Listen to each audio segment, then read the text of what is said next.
just before the 500 kilo. I think I've told this story before, but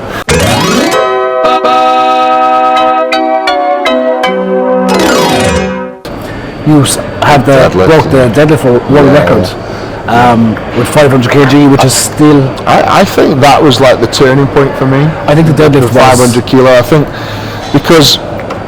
I mean, how many people have won the world's strongest man? It's something like 30 guys have won the world's strongest man. It sounds stupid to say, but it's not that special. Yeah. Does that make sense? It's like become like. But for you, it's not. It really isn't. But for a person like, like Phil Pfister, it'll be the highlight of his life. Yes. Yeah. But for you, it's like it was literally a stepping stone. For me, it didn't feel as though it was enough to grab attention and make a living off. Yeah. Like winning the world's strongest man. I know people that have won the world's strongest man and then gone back and work normal jobs. It's not enough to make a living off.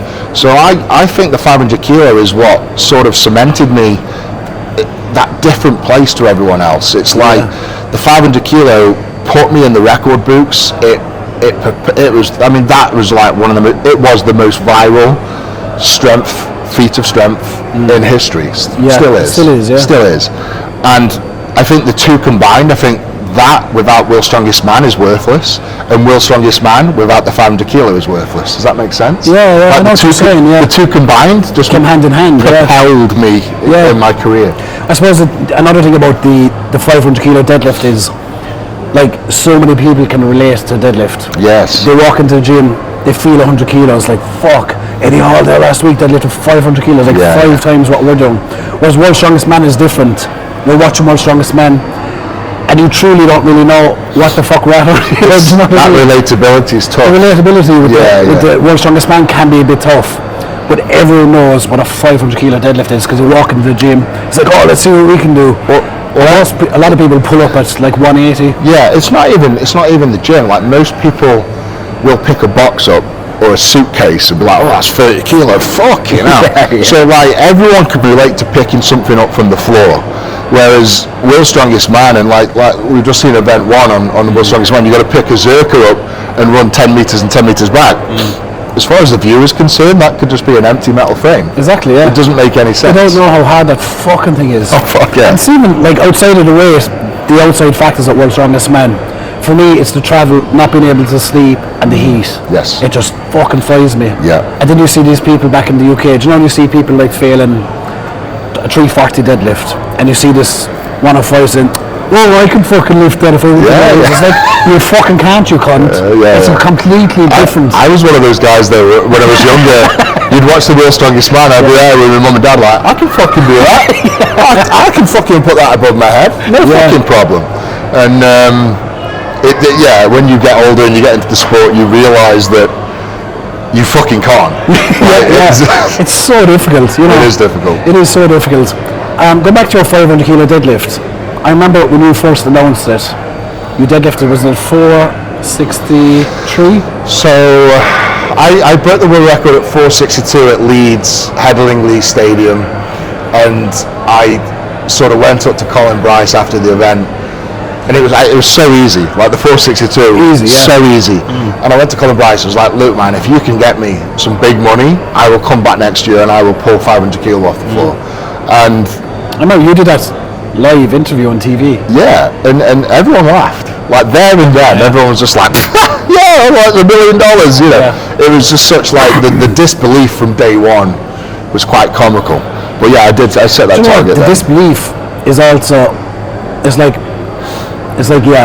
you can understand why people wouldn't believe it, because even if you look at the Olympics, every year, the record is barely broken by 1 kilo for years and years. Even with the deadlift took so long to get up to 464 kilos. And then you have this cunt come along and say, I'm going to add 35 kilos, 37 kilos to the deadlift and deadlift 500 kilos.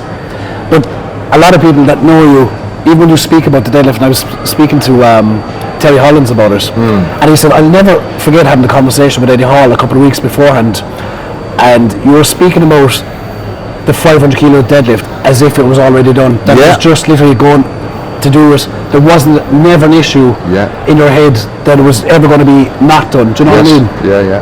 I'm just wondering where that psychology came from. Did Did you get like fucking hypnotized out? I did a lot of work. So it was about 6 months in, 6 months after I announced I was going to pull 500, and obviously 6 months before it was going to happen. Every time I got up to like 400 and say I got above 1,000 pounds in the gym, which was like 455 kilos. Every time I got above that, my head would fall off, and it like get to my knees and I'd fall back down. And this is before YouTube, so none of this was really documented. It's a pity. I know, it is a pity. And I just had like a flick switch moment that I needed help. Like I needed to go and seek help and get some advice of how to get past this barrier. Sorry, what's the timeline here? So we're like 6 months out. Six months okay, before the 500. And my training was going good. Like all my numbers were going good to pull, say like 480, but pulling 480 is a different kettle of fish. And I actually went to a university and spoke to a load of scientists, and they sort of described, and this is what really did it for me. It's like a day-to-day person will, go to work, go and do the shopping, take the kids to school. They have access to about 50% of their muscle fibers, right? Someone who trains 10 plus hours a week, and they're a lot more connected, like that body-mind connection. They've got a lot more connected with the body. They'll have access to about 70% of their muscle fibers at most. Yeah. But then you get women that have been in car accidents and horrible situations, and they've like lifted the cars off the kids. Yeah, I've seen it actually. Yeah. And it's like, how the fuck do they do that? And it's that fight or flight. It's that massive rush of adrenaline, and that massive dump of adrenaline gives you access to 100% of your muscle fibers. It's a proven thing. So when you get that, you get smacked in the mouth, and that blood comes in your mouth, and you get that adrenaline dump. You just turn into Superman. You gain this extra strength, you gain this extra speed. It's just a natural human response, and that's what I was like. Fuck. So how the fuck do I access that without having my kids trapped under a car? And then I switched to a hypnotherapist and a psychiatrist to sort of help me bring this scenario to life. And that must be scary. Fucking horrible. Because like you went to a hypnotist to make you physically think that your family was trapped under a car. Yes, it was quite horrible to go through, because we would literally sit and they'd be like, right, what would be a horrible situation for you and your kids? And it was way worse than kids trapped under a car. Way fucking worse. Horrible, disgusting thoughts. Like, is where you went. Yeah, I don't want to talk about it. Okay. Yeah. But that's the kind of thing. So I'd like discuss and like, right, and then we'd just picture this fucking thought, we'd like visualize it, and then it took us about 3 months, and we got this technique where I'd pinch the back of my hand, like really screw the skin on the back of my hand, and that would be my trigger. That was the switch. That was like and you'd just be like thinking about this horrible thought process. So that's basically what I did, is work with a hypnotherapist, and then just before the 500 kilo, I think I've told this story before, but it's probably not been heard that many times, is I locked myself in a disabled toilet so after the 465, I locked myself in this disabled toilet just outside the arena where all the crowd was. It's nice and quiet in there, and I'm just stood there with my eyes shut, and I've got Rob Frampton one side, I've got Luke Fullboot the other, and we're just silent, and I'm just stood there, and then I do this fucking pinch, and I screw it up, and then I just look at myself in this mirror, and I've got Rob Frampton fucking saying all this crazy things to me about how much it means, and like how much your career's going to propel, and what all these people, it was the biggest strength crowd we've ever had in history, and it's like, this is the biggest strength crowd we've ever had in history, and they're here for fucking you, Ed, they're here for you, to watch you pull 500 kilo, you're Jesus resurrected, just fucking mad shit. But it got me to a point where I literally thought I could walk on water. Like, I was just fucking elevated. Just feel myself getting more and more just built up, and then it took us about 20 minutes, and I was like, I'm ready, and I literally turned and I fucking booted the door off the hinges, fucking wide open, stomped out to the arena, and just got suited up and pulled it. It was quite fucking, when you think back, it was makes the hair stand up on the back of my neck. It was fucking. It was something, I'll never forget it. I was in Greece on holiday with the family at the time, and I was going around to all these different places trying to find the perfect Wi-Fi, because I was like, not sure the fucking Wi-Fi will crash just as you went to do it. Yeah. And I remember your warm-ups. Look, to me there's a couple of different things to take away from that competition. The 420. Yeah, fuck. Like, you simply see really fucking strong. There's a couple of guys top 10 at the final here, World's Strongest Man, they can't pull 420. Yeah. So And it just went bang. it was faster. Well, the 465 was a speed rep, but the 420, I honestly don't think I could stand up out of this chair as quick as I pulled 420. 420 It was so fucking fast. So fast. I was like, how can a fucking human do that? Because you see, even the guys in the day, and they're really struggling with the 420 now. Bang.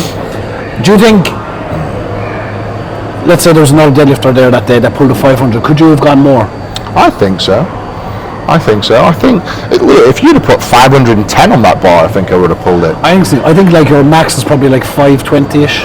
Well, I remember, you got to think, right, so I did that in 2016, and then 2017 I was a lot stronger human being. I think you were stronger, yeah. I was way stronger.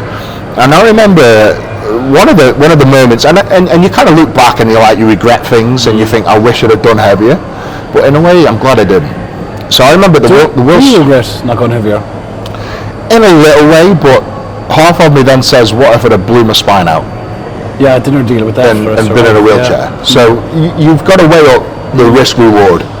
And it was the World's Strongest Man 2017. It was the second to last event, the max deadlift in the final, right? And we all pulled 460 kilo, I believe, for, it was me, Brian, and Thor. And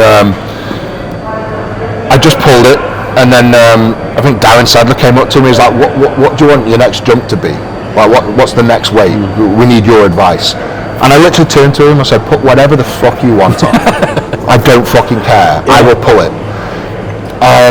Thor came out and with Benny Magnuson and begged for 485 kilo.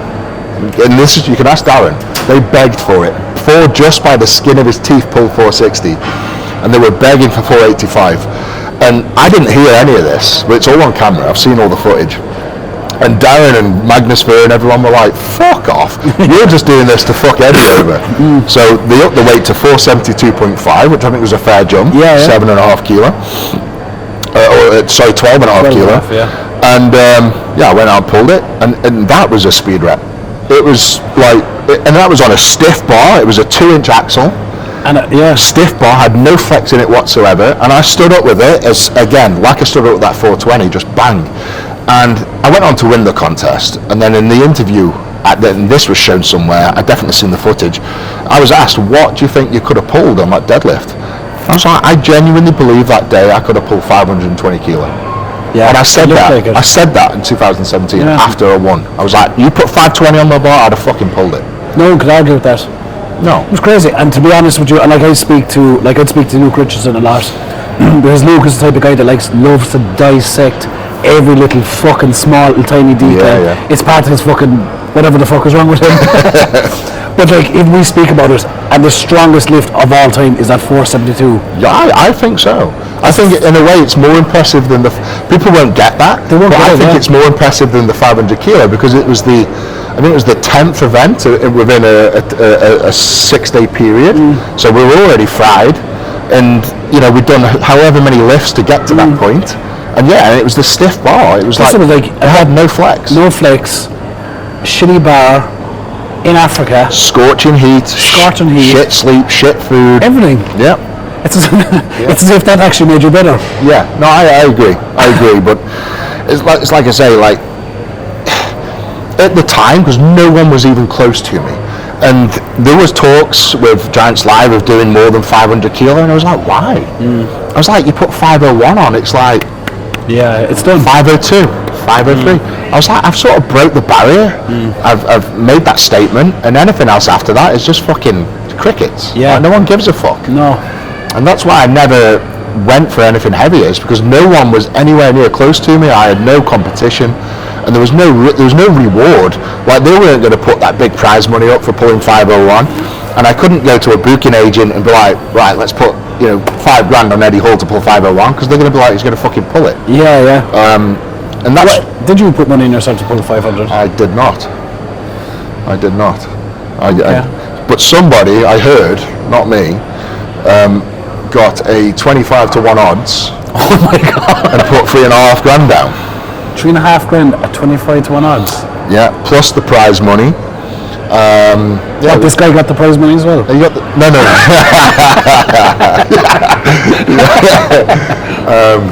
And the prize money as well. It was a nice day. It was a good day for me. Yeah. It was needed, because at that time I'd quit my job a year prior. I put all my eggs in one basket. I put all my savings in one account. I was like, right, that's going to take me to World's Strongest Man. And that money literally just enabled me to buy more recovery kit, enabled me not to work, just fuck everything off. Yeah. And that's why I came into 17. I ate, slept and shat strongman for 365 days. Didn't have a fucking day off, didn't miss a session, didn't miss a meal. I was bulletproof for a year. Bulletproof. Jesus.